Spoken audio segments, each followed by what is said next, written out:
दोस्तों नमस्कार। आज हम बात करेंगे बाल विवाह निषेध कानून पर। सरकार जो कानून बनाने जा रही है वह कितना परिपक्व होगा आज के समय में और उसे किस तरीके से इम्प्लीमेंट करना चाहिए, और अगर वह कानून बनाने के बाद कोई सख्त कार्रवाई नहीं करती है तो यह कानून कहां तक प्रभावी रहेगा। अलग अलग कानूनविदों, विशेषज्ञों, राजनेताओं, विपक्ष के नेताओं ने क्या कुछ कहा इस कानून को लेकर, आज हम इस पर चर्चा करेंगे।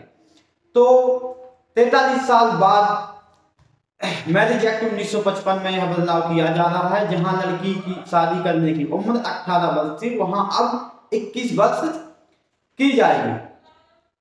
इससे पहले 1978 में बदलाव किया गया था, जहां लड़की की शादी करने की उम्र 15 वर्ष और लड़के की 18 वर्ष थी। तब 1978 में बदलाव करके लड़की की शादी करने की उम्र 18 साल और लड़के की 21 साल की गई। उसके बाद 43 साल बाद आज यह फिर बदलाव आया है।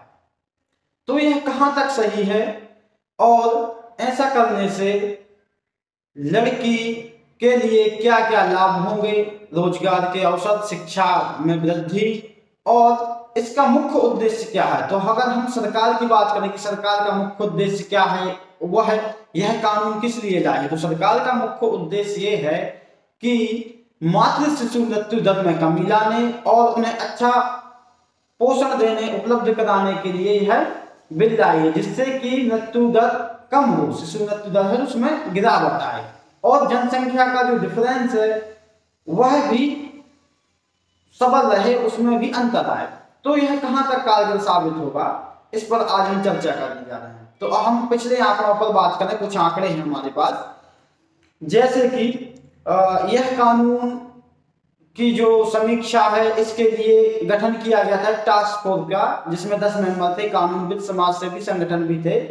यह जया जेटली की अध्यक्षता में यह टास्क फोर्स बनाई गई थी, जिसमें अलग अलग संगठनों से और अलग अलग समाजविदों से सलाह ली गई। इसके बाद यह कानून पेश किया गया। इसके बाद हम बात करेंगे भारत में 2014 से 2016 के बीच मात्र जो मृत्यु दर है, शिशु मृत्यु दर, उसमें कितना अंतर आया है और उस समय क्या थी, वर्तमान समय में क्या है। तो 2016 1 लाख जन्म दर पर 130 मौतें हुई थी, और जबकि 2015 से 2017 के बीच 122 मौतें हुई। मतलब इन 2 साल के बीच में 6.2% की गिरावट आई थी मात्र शिशु मृत्यु दर में। अगर हम बात करें इसके बाद कि कानून क्या कहता है, वास्तव में जो मैरिज एक्ट 1955 है उसके तहत कानून क्या कहता है, तो कानून कहता है कि मैरिज एक्ट 1955 के सेक्शन 5 किससे सा में कहा गया है कि लड़कियों की उम्र 18 और लड़कों की 21 वर्ष है। और स्पेशल एक्ट 1954 में बाल विवाह एक्ट 2006 के तहत भी यही उम्र निर्धारित की गई है। इसके बाद इसके पहले बदलाव किया गया था, जब 1929 में का जो एक्ट है 19 में बदलाव किया गया था। जो बदलाव किया था हरविलास सदला, जज हरविलास सदला थे जो हमारे, उन्होंने बदलाव किया था 1978 में, जिसकी विवाह की उम्र जो है बढ़ा दी गई थी।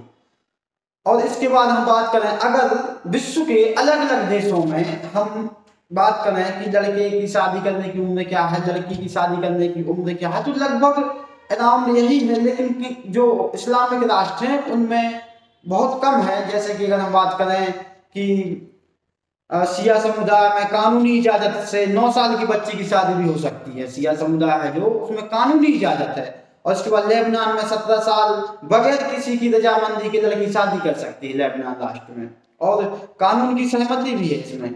और अभिभावक अगर चाहे तो उसमें 15 साल की उम्र में भी शादी करा सकते हैं। तो ऐसे कई भी राष्ट्र हैं जहां इससे कम उम्र है, और जहां 21 वर्ष उम्र है, ऐसे भी राष्ट्र हैं। जैसे हम वहीं बात करें दूसरे राष्ट्र जैसे हांगकांग, सिंगापुर, फिलीपींस, मलेशिया, इन राष्ट्रों में 21 साल की उम्र की गई शादी की।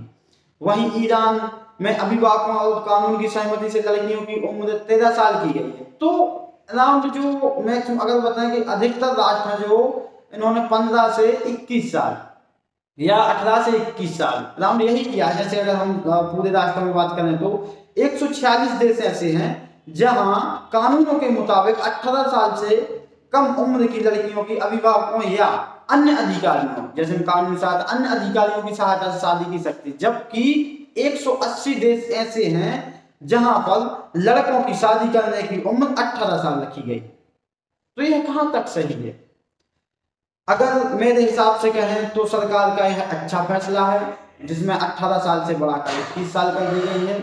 इससे जागरूकता होगी। लेकिन एक बात और है कि अगर आपने कानून बना तो दिया है, लेकिन कानून का सख्ती से पालन करने के लिए आप लोगों को, अभिभावकों को बाध्य नहीं करते हैं, तो यह कानून जमीनी स्तर पर विफल साबित होगा। जैसा कि हम अभी भी मानते हैं कि 18 साल जो कानूनी प्रक्रिया में है, तो उसके अनुसार आज भी 50% कहें ग्रामीण क्षेत्रों में तो अधिकतर बाल विवाह ही होते हैं। अगर हम आंकड़ों को बात करें तो कुछ कमी भी आई है, कहीं कहीं कुछ राज्य हैं जहां जब 18 वर्ष की गई थी, तो कहीं जैसे कि अगर हम national council of apply economic research NCAER की संपादक अनुपमा मेहता ने इस बिल पर कहा, इस विधेयक पर कहा है कि राष्ट्रीय परिवार सर्वे को उन्होंने जोड़कर नतीजों से जोड़ा है और कहा है कि राजस्थान में बाल विवाह में 35.4% की कमी आई है। 2015-16 की रिपोर्ट के अनुसार माने तो इसमें काफी किशोरावस्था में मातृत्व दर में 46 से घटकर 31% की कमी आई है। कि मतलब जो 15-16 के आंकड़ों में मातृत्व दर जो 46% थी, वह घटकर 31% पर आ गई है। इन दोनों पैमानों पर छत्तीसगढ़ और हरियाणा में काफी अच्छा काम किया है। इसके बाद हम दिसंबर 2016 में एक्शन एड की एक स्टडी बताती है कि 1992 में 18 से कम आयु वर्ग की लड़कियों की शादी 56.8% हुई। वहीं 2011-12 में यह प्रतिशत घटकर 36.2% तक आ चुका था। इसके बाद हम एक तरफ तो आंकड़े जो हमारे जो आंकड़े हैं यह उम्मीद जगाते हैं कि हाँ, वास्तव में लोगों में समझ पैदा हो रही है, लोग इसके प्रति जागरूक हो रहे हैं और वह कानून के दायरे में रहकर ही शादी करा रहे हैं। लेकिन सिक्के के दो पहलू, दूसरा पहलू भी है। उसके अनुसार हम बात करें तो बाल विवाह खासकर लड़कियों में आज भी वर्तमान स्थिति की बात है काफी ज्यादा हो रहे हैं। 2011 में जो जनसंख्या के अनुसार हम बात करें तो 74 लाख लड़के लड़कियों के विवाह को उम्र 18 वर्ष से कम में हुई है। 74 लाख लड़के और लड़कियों की उम्र जो है 18 वर्ष से कम की उम्र में शादी की गई है। तो इसमें 88% लड़कियां हैं।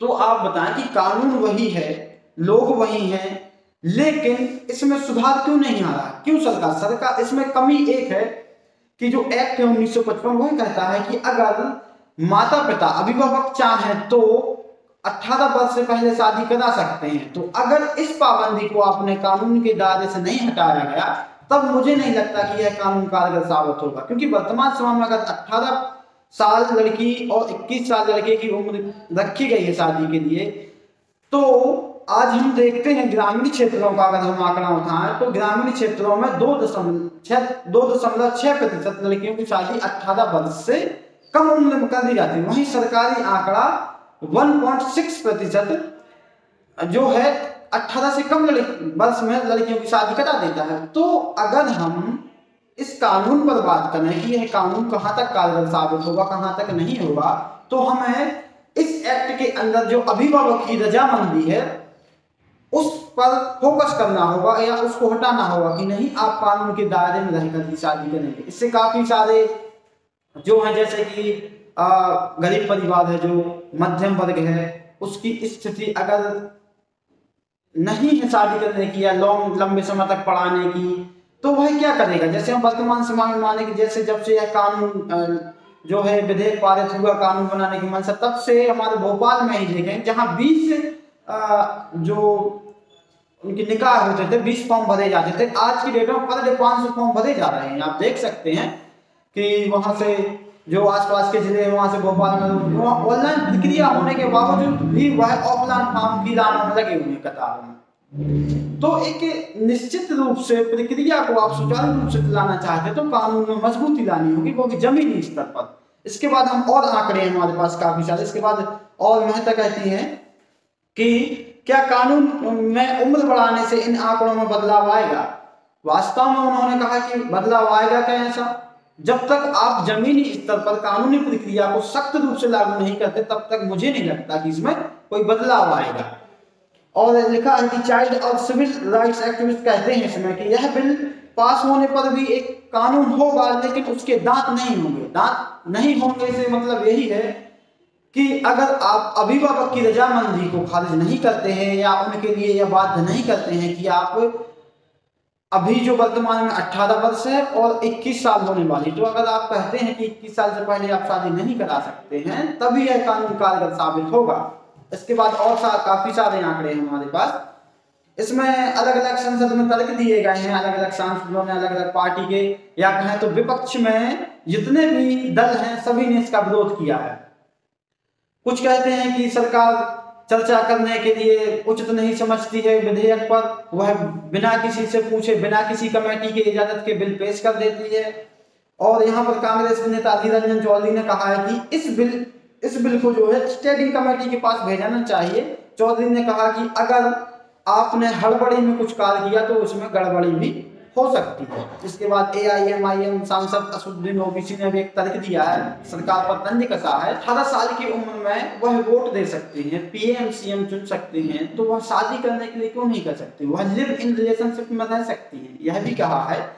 और इसके बाद NCP की सुप्रिया सुले ने कहा है और आरोप भी लगाया है कि बिजनेस एडवाइजरी कमेटी में जो तय होता है उस पर अमल नहीं किया जा रहा है। बिल पर बिना इसके स्कॉट होल्डर्स से चर्चा किए बिना सदन में भी लाया गया है।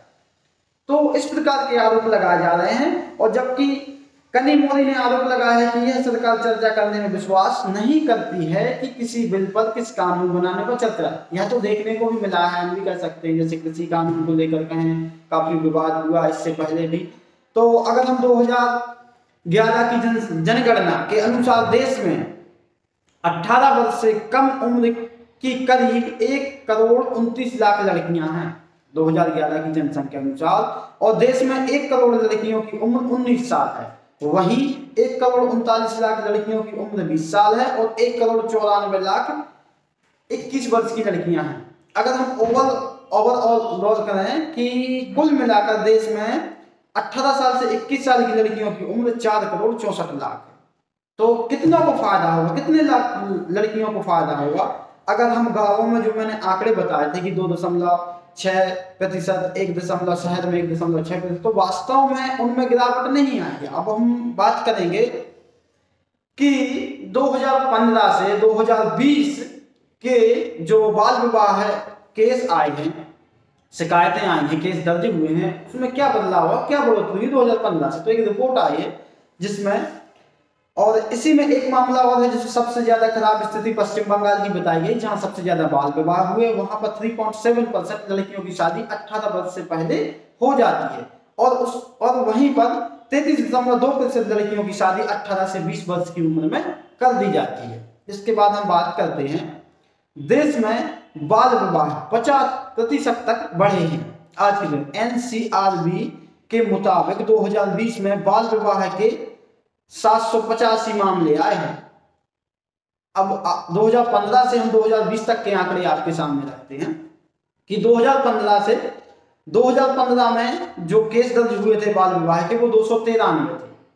2016 में 326 हुए, 17 में 395, 18 में 501, 19 में 529 और 20 में बढ़कर 785 केस दर्ज हुआ। इन आंकड़ों से यह साबित तो होता है कि लोग जागरूक हो रहे हैं, जो बाल विवाह है रोकने के लिए कानून की मदद ले रहे हैं। लेकिन कानून कितना सख्त है? कानून क्या कर रहा है?